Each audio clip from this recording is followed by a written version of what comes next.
Welcome back. We're talking about setting goals now. There's a really big difference between content marketing and what we do at Amplified Now, which is content marketing with an eye toward conversion. And the big difference is goals. Now, content can do basically one of three things. There's content that is meant for search engines. Think about the content on a place like Wikipedia or Investopedia, where it's a big content repository that will always outrank just about anybody else. Now, getting organic search traffic is a good and noble goal. It's something that will happen when you think about content that converts anyway, but what you want to do is make sure that everything that you do is run through some sort of SEO tool. There's a whole bunch out there, but you want to optimize your posts for the search engines. To me, search traffic is awesome, and it's a longer term play. The second type of content is content that's meant to be shared. So if you've seen on social media any of those, people born in January are more likely to be friendly. You see people share that a bunch on social media, and you know that the people that are sharing that were born in January or whatever. Middle children are the best. I think that is fun content and content that could go viral, but virality is not something you can pin anything to. You can't really plan for it as much as we'd like to, right? Like if every time we publish something we got 1 million views, that'd be awesome, wouldn't it?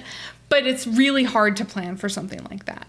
And so the third type of content is the type that we really focus on at Amplified Now, which is the content that helps people move along the buyer's journey. So teaching somebody how to be a good client, teaching them how to take the next step, teaching them why it's important, teaching them why their transformation is necessary, teaching them all the things that you would talk to someone about before your sales process or in your sales process.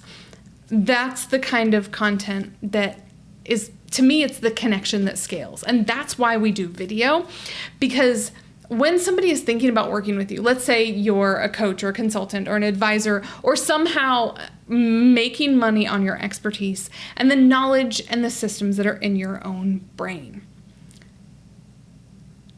Imagine what it's like if somebody can see what it's like to work with you. So if they have what they might consider a stupid question, but it's one you've heard 100 times, if you create content around that question, what you've done then is helped them see what it's like to work with you, to have you answer those questions that they might be embarrassed to ask. That's the kind of content that we focus on almost exclusively. It's the kind of content that video does really well with.